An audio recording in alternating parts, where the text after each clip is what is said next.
Hi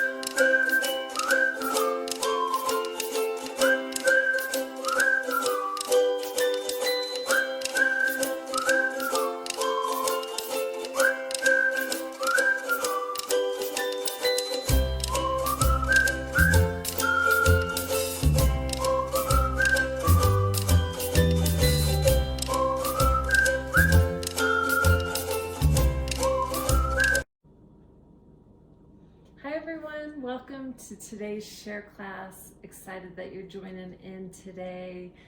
We are making homemade Stromboli. And I just have to say, we love being a part of the PPLD TV channel on YouTube. Be sure and subscribe to that. We have a ton of share classes on that channel, and we love that you reach out and ask questions and share your baking successes with all of us. And it's just been a super fun thing to have online. And we also are in person now at the Pikes Peak Library. And that's been a lot of fun. We've been doing a fall series of classes, and we have one more to go here in December. I think we're doing hot cocoa bombs. So join us in person at the Penrose Library for that. And also continue to join us for these virtual classes, so you can bake right along with me. So like I said, today we are making homemade Stromboli. Today happens to be our very first snow here in Colorado. So it gives you that kind of feeling you're ready to make something that's warm and cozy, and just get you back into baking for this upcoming winter season. And I think Stromboli is one of those that you can't go wrong with. It makes a ton. This is gonna make 2 Stromboli, so you can make it for a crowd, or just put the extra one in the freezer and pull that out and warm it up in your oven, and it will just taste like new. So super fun recipe. It will take a couple of hours, just so you know, because we're gonna be making a dough, a yeast dough up. And so bear that in mind as you get started, and I hope you guys enjoy this recipe. So to get us going, we're going to start with our yeast and some warm water. We're going to be using 1 1/3 cups of warm water. And as you guys know, anyone who's making a yeast style dough, that temperature of your water is super important. It needs to be warm enough you can touch it as it's coming out of your faucet, but you want to make sure it's not too hot, because if it's too hot, it's going to kill this yeast, and we don't want to kill the yeast. So 1 1/3 cups of warm water, and then you're going to need 2 1/4 teaspoon of yeast. We'll add that into our water, and we're just going to let that dissolve there. And we're also going to add in a tablespoon of sugar. All right. And you can stir that around just a bit, and we'll let that dissolve for about 5 minutes. And the next thing we're going to be adding is some olive oil and some salt, and then we'll add in some flour as well. So we'll get that ready. All right, so once your yeast is dissolved, go ahead and add in 2 tablespoons of olive oil. There's 1, and there's 2. And then you're going to just add in a teaspoon of salt. And we will pull our flour around here. And now we're going to need to add in 3 1/2 cups of flour. And we'll need more because we're going to be dusting it and rolling it out. So just bear that in mind that you have more than 3 1/2 cups. But we're going to start adding in 3 1/2 cups of this. There's 1 cup.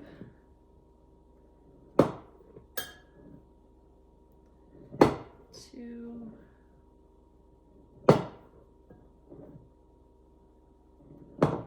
3.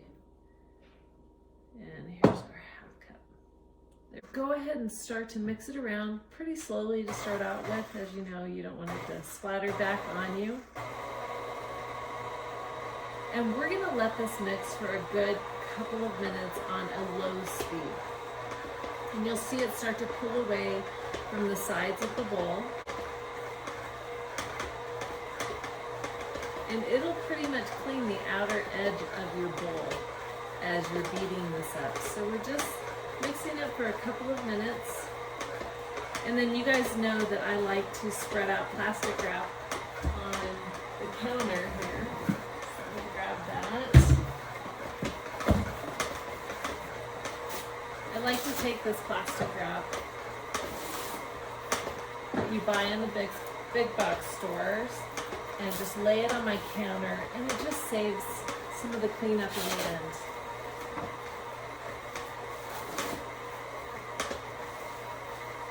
I usually put 2 sheets down so I have enough room here. And there we go. You'll see, you'll know when to stop this, excuse me.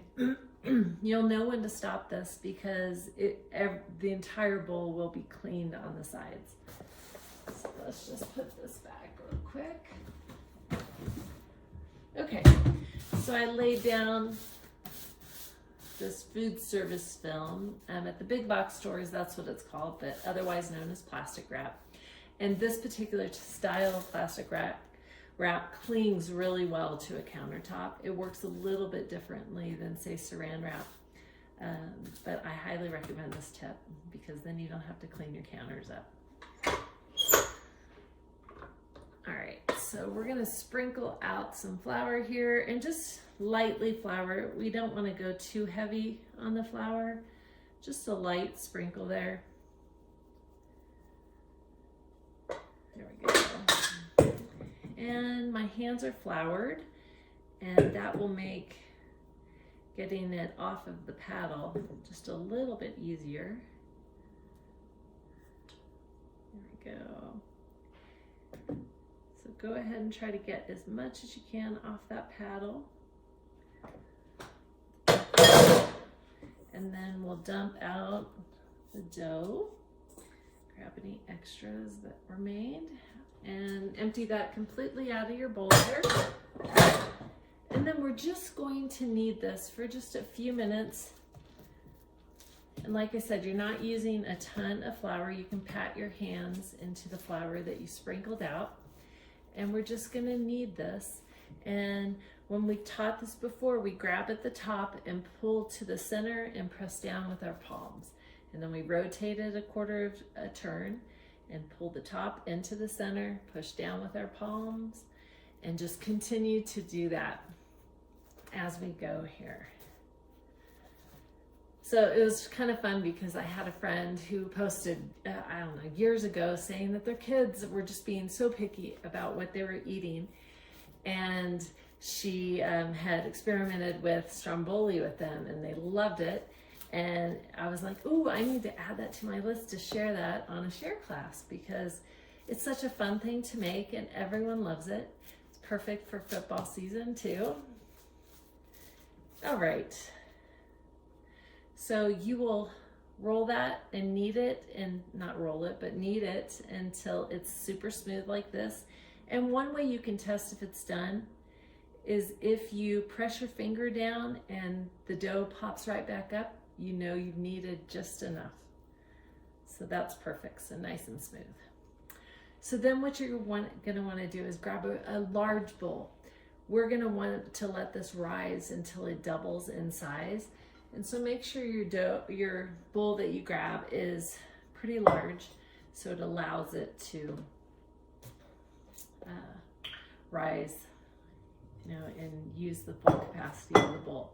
So take some of that olive oil and just put it in the bottom of your bowl. And we're just gonna coat the sides. I would guess it's about a tablespoon, maybe just a tad more. I just eyeball it. And then depends on the size of your bowl too that you're putting it in. This is a pretty large bowl. And so I am just coating all the sides by swirling it around here. There we go. And so what we're gonna do is we're gonna turn it upside down. The top is gonna go down first. We're gonna give it a spin. Then we're gonna turn it over and give it another spin. So really it's nicely coated in that olive oil. It's going to prevent it from drying out.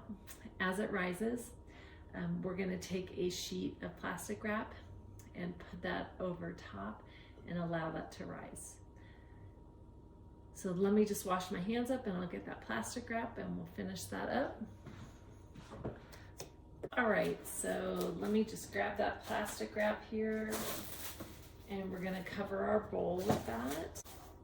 So cover your bowl with plastic wrap and we're gonna set it in a warm spot. And just a tip, typically that's your south facing room in your house, possibly your kitchen's warm, or put it somewhere warm because that will help it rise. And you're gonna want to allow 60 to 90 minutes for this to rise.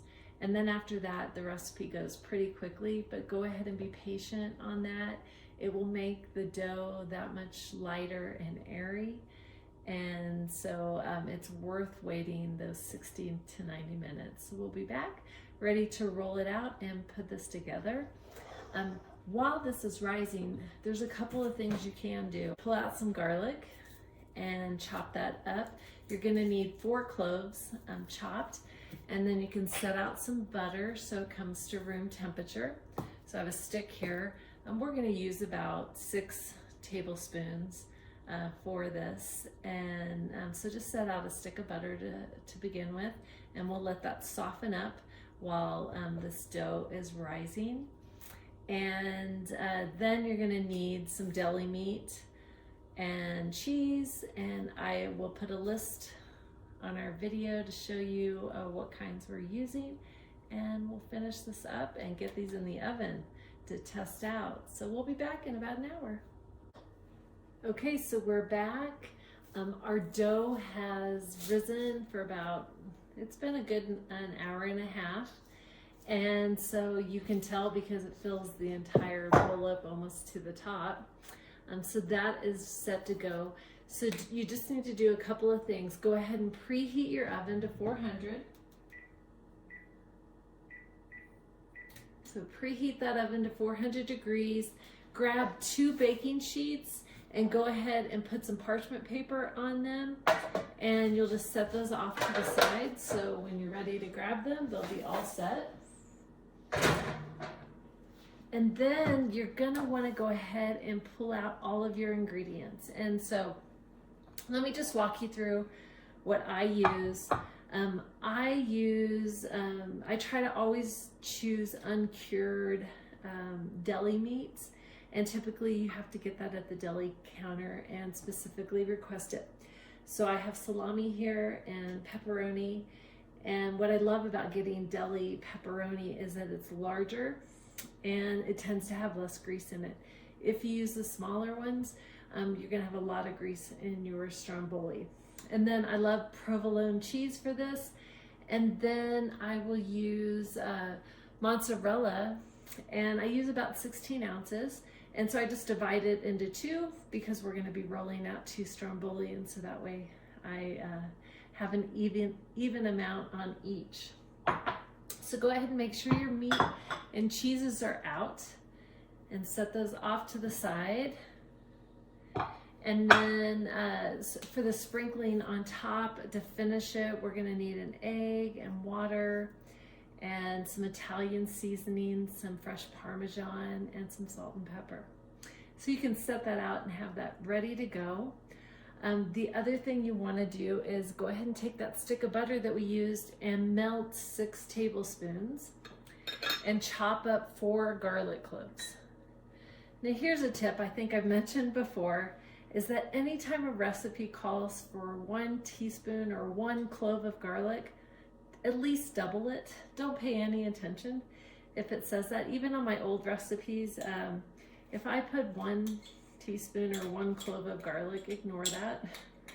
Double it, because it just, the flavor intensity of adding more makes all the difference in the world. So we are adding 4 cloves of chopped garlic to our butter, and we'll just let that meld a little bit, that flavor meld. And so we're gonna set that off to the side.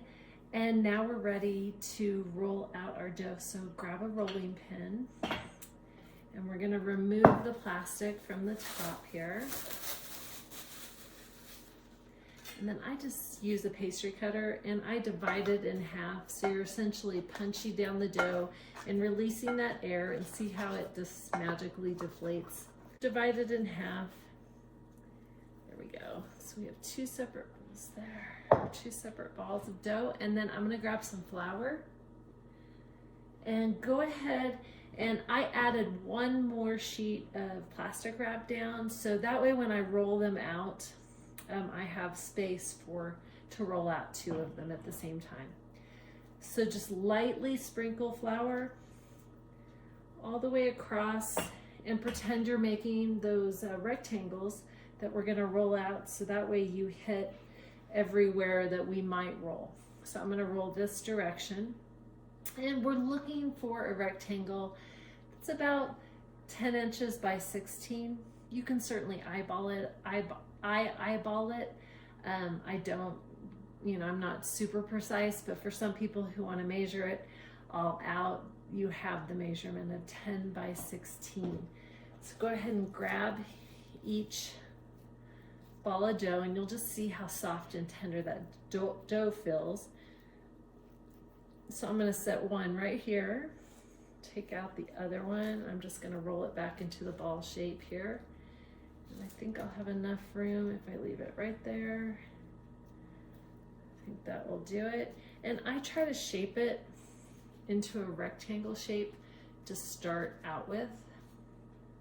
And it'll just help when you go to roll it out and achieve that rectangle shape that we're looking for.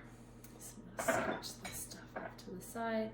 I'm gonna grab a little bit more flour in my hands here. And then I'm going to take my rolling pin and rub each side of this, just so it's coated a bit. And you can sprinkle a little bit on top of your dough as well. And we're just gonna get started. We're gonna start in the center and push forward, and then start back in the center and push back towards us. So go back to the center and push forward, and then go back to the center and push backwards towards you. And you'll begin to see it form this sort of oval shape as opposed to a rectangle. But bear with me, you're gonna go back down now to the bottom and push out. And you're just trying to mimic a shape of a rectangle. And as you go along, don't worry if the corners are rounded. We'll fix that at the end. And we'll just continue to roll this out until we think we have close to a rectangle here, which is the right size and shape. Like I said, 10 by 16. And so all I did was I started in the center. I'll repeat it again as I do it with the second one. So you start in the center, push down and push forward. So go back to the center and push backwards.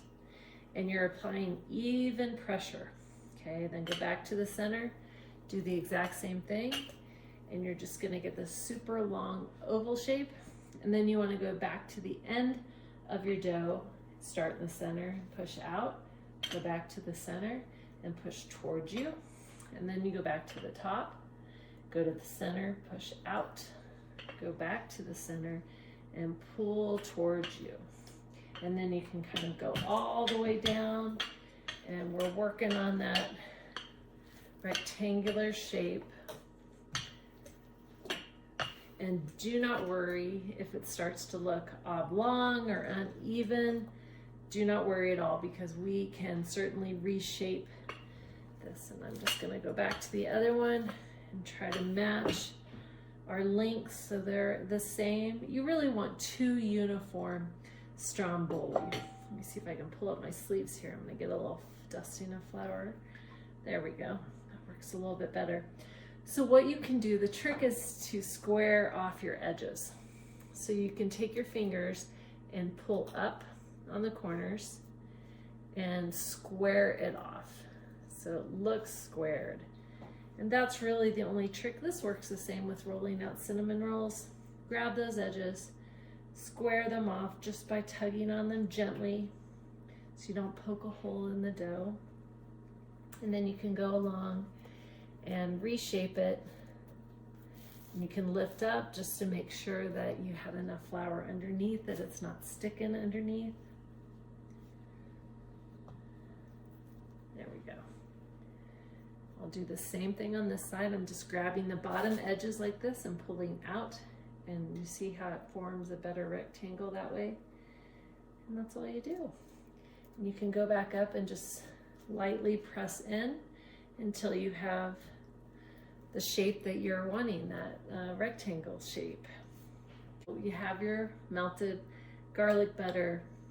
We're going to be taking about 3 tablespoons of each and spreading it all across our dough. And I like to use a larger spoon to kind of sprinkle this across evenly, and then I'll use the back of it to help spread it. But I like to douse each of them first, and then that way I know that I get an even amount on each. Oh, the garlic butter smells so good. With all that yummy garlic in there, it's so worth adding all 4 cloves. And you know, pay attention to the size of your cloves too, because if they're smaller, go ahead and add a few more. So you want to be dealing with large garlic cloves.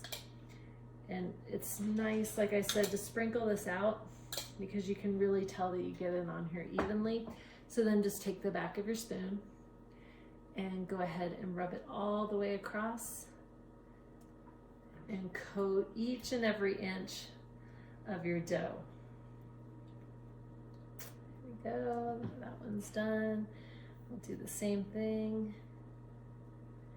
And if you ever find when you're rolling out your dough that it just doesn't want to stay in place and it continues to shrink back, you can let your dough rest for about 10 minutes or so, and it will relax the gluten a little bit more, and it will then hold its shape. If you ever have that happen to you, that's why. So just give it a couple minutes and you'll be able to roll it out. Okay, so we're all nicely coated with our garlic butter. It's smelling great. And then what I want you to do is grab some fresh parsley. And parsley just, you know, you wouldn't think it has such a delicate flavor to it. It's not, you know, it's not your rosemary or your thyme that gives off this, you know, really strong scent, but it's a subtle flavor that just adds this nice freshness to just about anything. You don't have to be overly picky about removing the stems, but if you have a longer one like this, go ahead and take a knife and just cut off the ends of it. And then all you're gonna do is gather everything together. Let me move it up here just so you guys can see a little bit better. Gather it all together. And I just took a handful, and it looks like I probably have a half a cup worth, but as soon as you start chopping this, it will quickly condense down into that tablespoon size that we mentioned. And like I said, if you have any long stems that kind of pop out, go ahead and toss those. No one wants to eat the stems on these. Then go ahead and just roughly chop it. It doesn't have to be super small and minced, but you just want a rough chop of it. Okay, so we have our chopped parsley, and all we're gonna do is sprinkle that across. And it's so nice to add a fresh herb to this because it just brightens up everything, and working with anything fresh, I think, just makes you happier.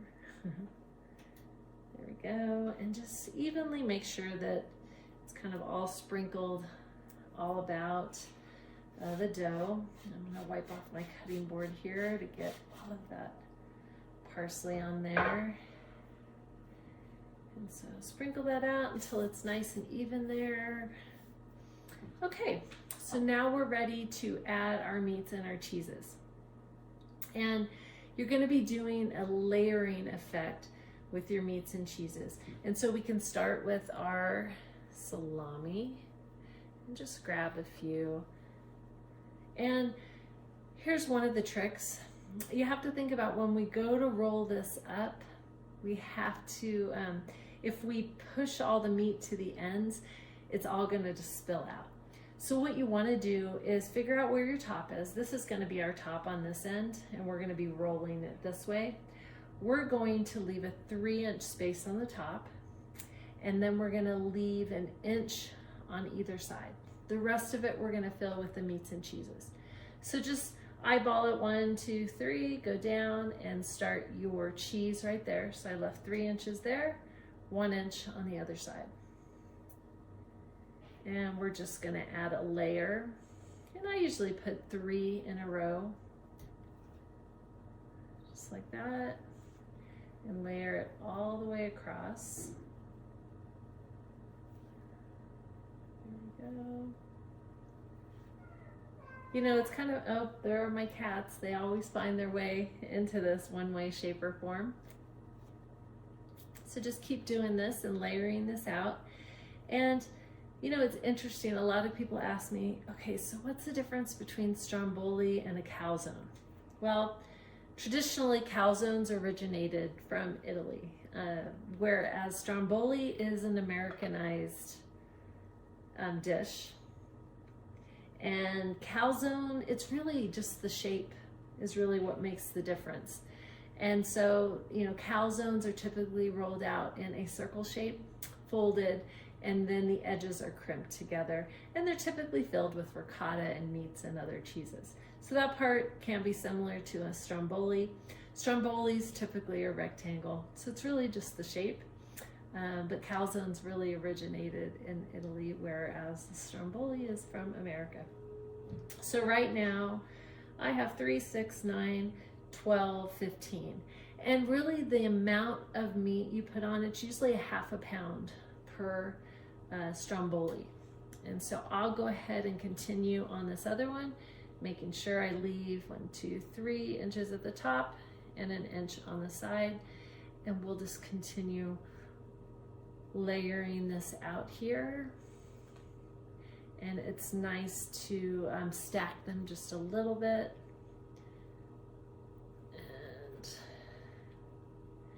You know, I put on there, it all depends, I put on there, I think, 8 to 10 slices per Stromboli, but honestly, it depends on the size of your meat to decide that. So, you know, you buy a little extra for your sandwiches, and then that way you have plenty either way. And you can kind of gauge which meats you like, and you'll be able to figure out, you know, what kind of meat that you want to add. So now we're going to go for our cheese, and we'll put a layer of cheese down here. And I'm just going to put 2 on top of each other there, like this. And so for the cheese, 2, 4, 6, 8, I put 8 slices of provolone on there.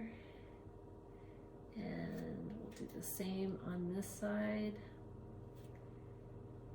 And we're going to try to fill this, you know, to the brim with all these yummy cheeses and meats. There we go. So we have that. Now we'll go back to our pepperoni. And like I said, try to go to the deli counter to get the larger slices. They're thinner too. And then you're not going to have as much grease. And so typically I put 2 slices of the pepperoni. Again, they're deli size. They're not the itty bitty ones. Those are much greasier. And I really do like to use uncured, nitrate-free meats. Just a little bit better for you is all. Okay, so we have our, let me go back to the other one real quick. Forgot to put my pepperoni on this side. So we lay out our pepperoni, and I'm putting 2 on each. I started with a layer of 3 for the salami, then the provolone was 2 layers on each row, and then now the pepperoni has 2 there. Perfect. And you know, if you have any extra provolone, you can put that down the center. I try to use it up if I have it. You can see how many we get here. Doesn't have to be perfect. Just go down the center and use that up. There we go. I have 2 more. Let's see, I bet I can fit this on here and get 4 slices down the center.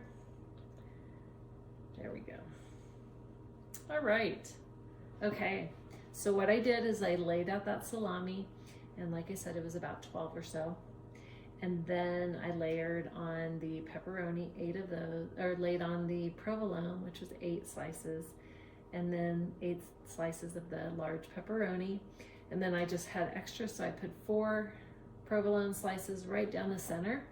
And I'm gonna grab my bowl of mozzarella, and you're just going to sprinkle it over the top of the meat.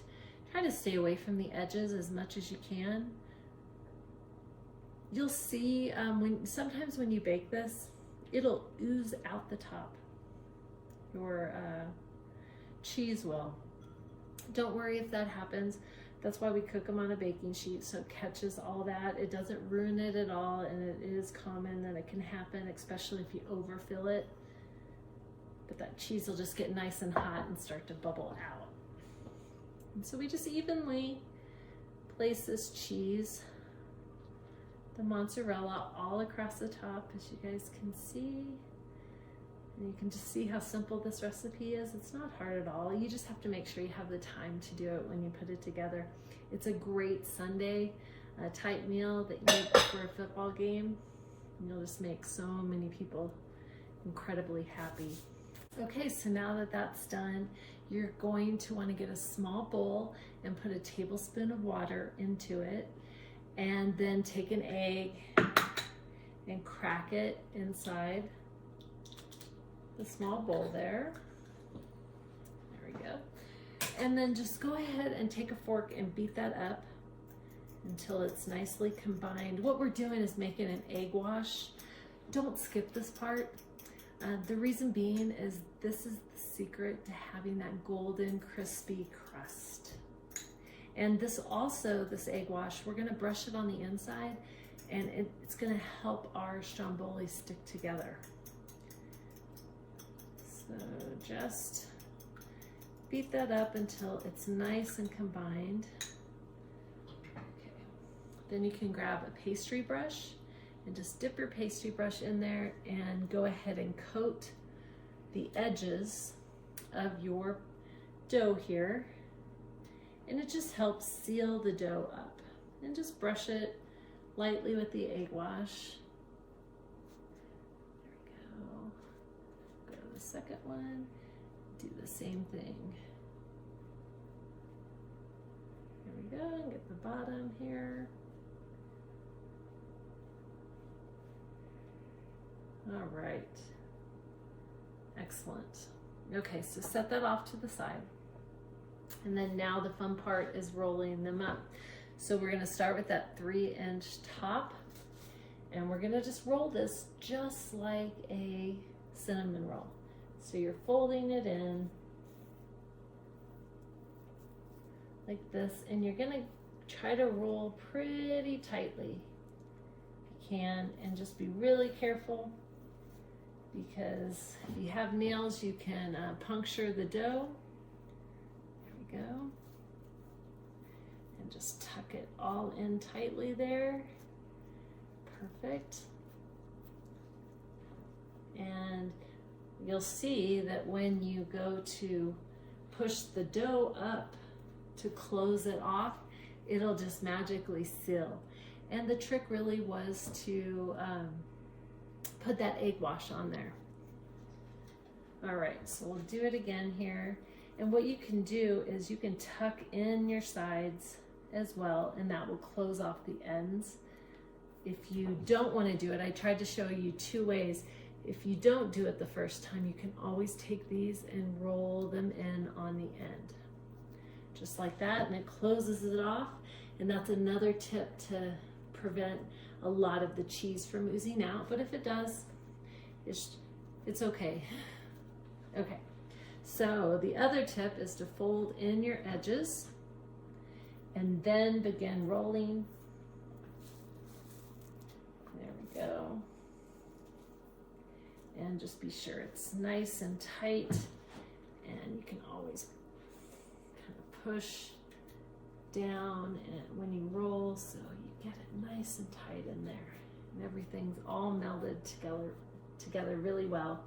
And then grab that dough and just push it, pull it up, and then press it in, and it's sort of like glue.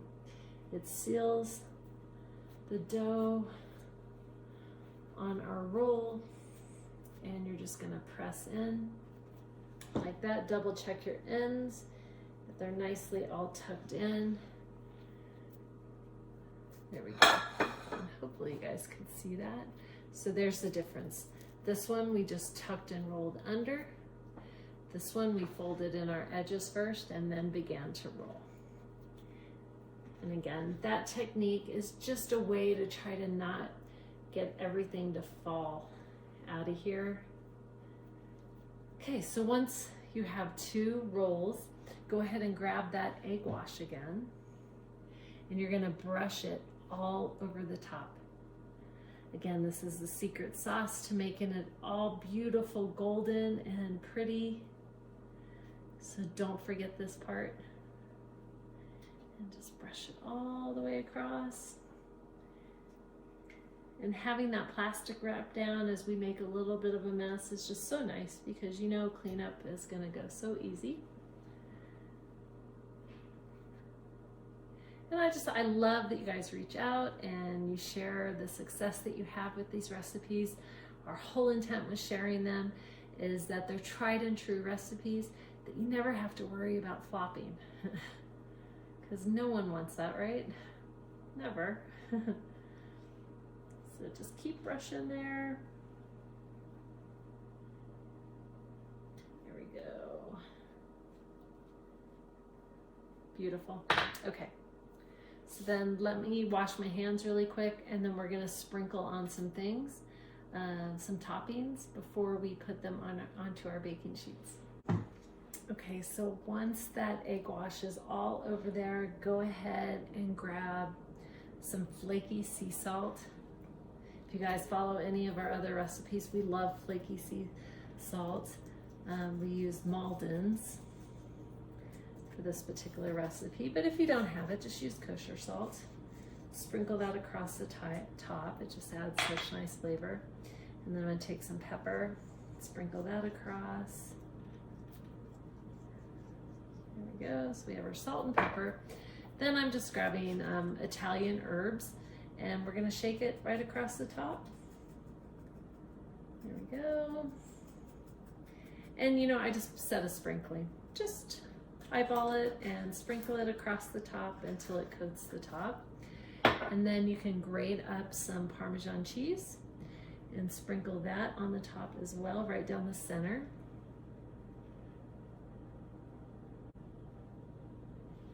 Okay. So now what we're gonna do is grab our baking sheets, and we're gonna transfer these to our baking sheets. And then we have to take a knife and put slits in the top. So I think I'm gonna do one at a time. Hopefully you guys will be able to see here. Let me move things around. Let's see. Put that over there. Okay. Now this is where you have to be just a little bit careful. I love this pastry cutter to help move doughs. So just put it underneath, and then you can use your hand to transfer it. And I really don't like to crowd a pan.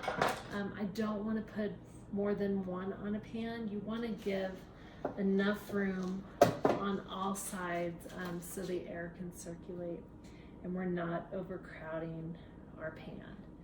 And so like I said, just be super careful when you go to transfer this to your baking sheet. I'm going to fold up this end of the plastic wrap. You can see our cleanup's already that so simple. And then I can pull the baking pan right over here so you guys can see a little bit better.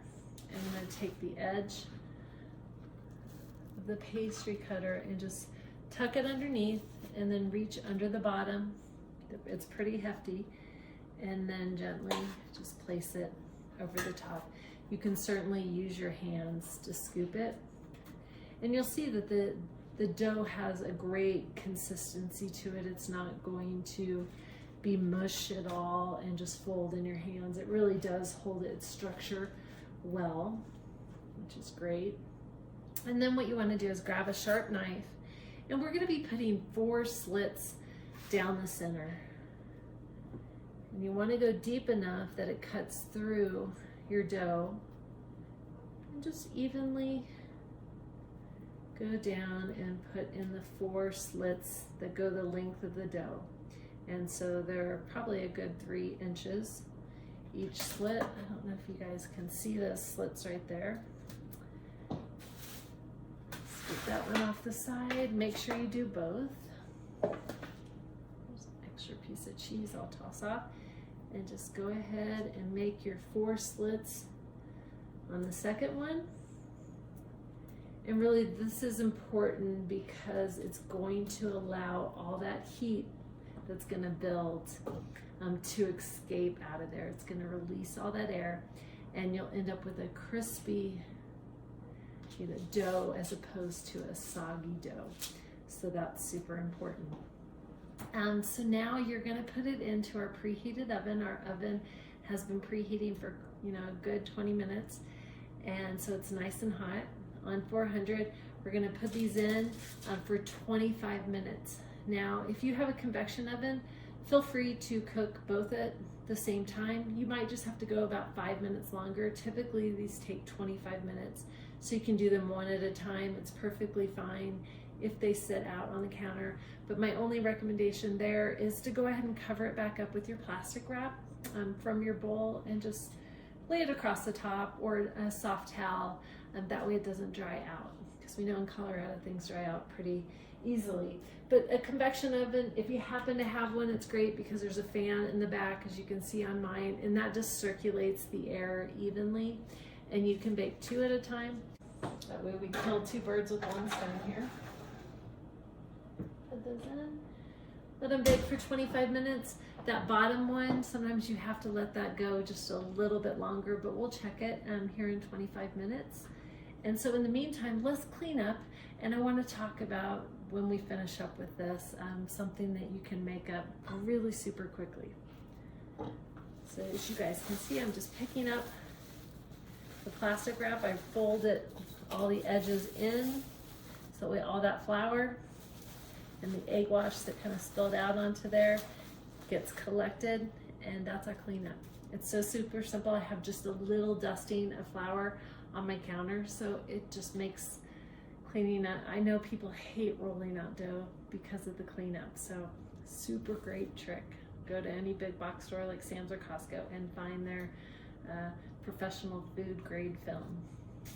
Okay, so while our Stromboli is baking in the oven for this 25 minutes, you can certainly grab a jar of spaghetti sauce, marinara sauce, and use that. But today, for example, I did not have any in my cupboard, all out. And so I thought I would just share a quick recipe that you can make up of this thick and delicious marinara sauce that is much, much better than what you'd ever find in the jar. But it takes literally minutes. Grab a food processor. You're going to dump some San Marzano tomatoes that are from Italy into the food processor. Put a whole can of tomato paste, and then add spices. So garlic and onions, and you can use dried garlic, dried onion. Then your Italian seasoning mix, add that in with a sprinkling of salt, and just quickly pulse that together and leave it chunky so it stays thick. Don't puree it until it's a liquid. And we're going to use this as a dipping sauce. Now, make this up in advance, because the longer this sits, the flavors get better and better. You will love it. And a lot of people like to add sugar. I don't like to add sugar to marinara sauce.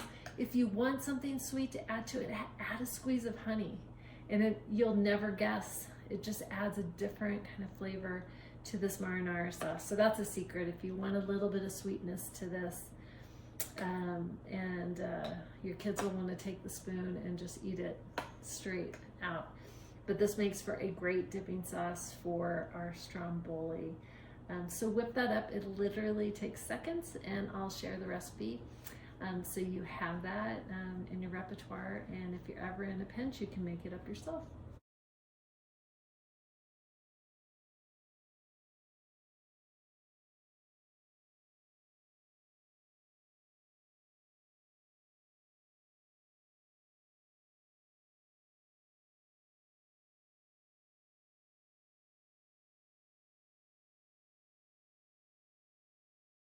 Okay, so our timer is about to go off, and we'll take a look at our Stromboli. Oh, it looks so good.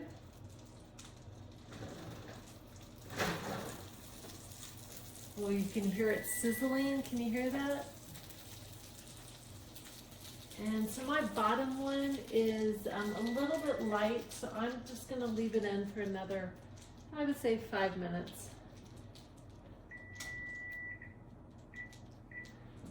And look how amazing this Stromboli turned out.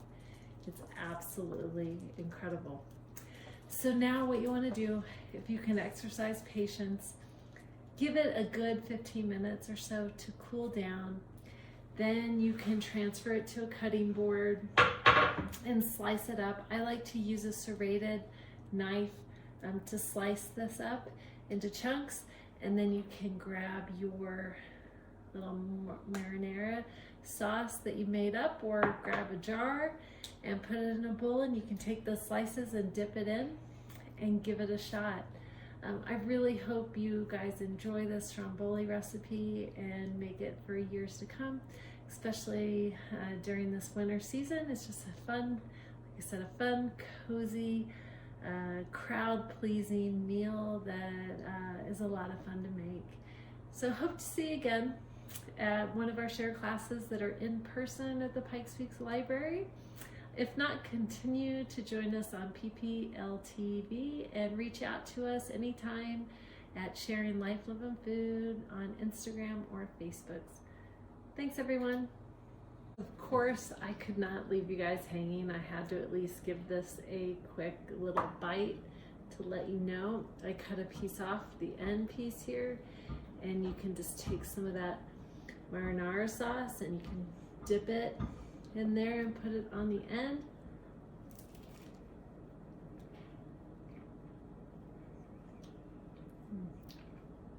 It's a little messy, but delicious.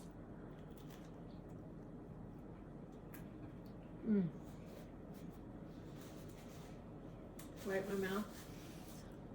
The combination of the cheeses, all melted, ooey gooey.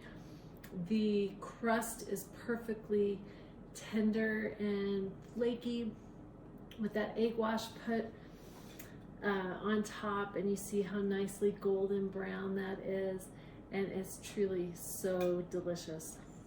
So I hope you guys enjoy this, like I said, and we'll plan to see you next time.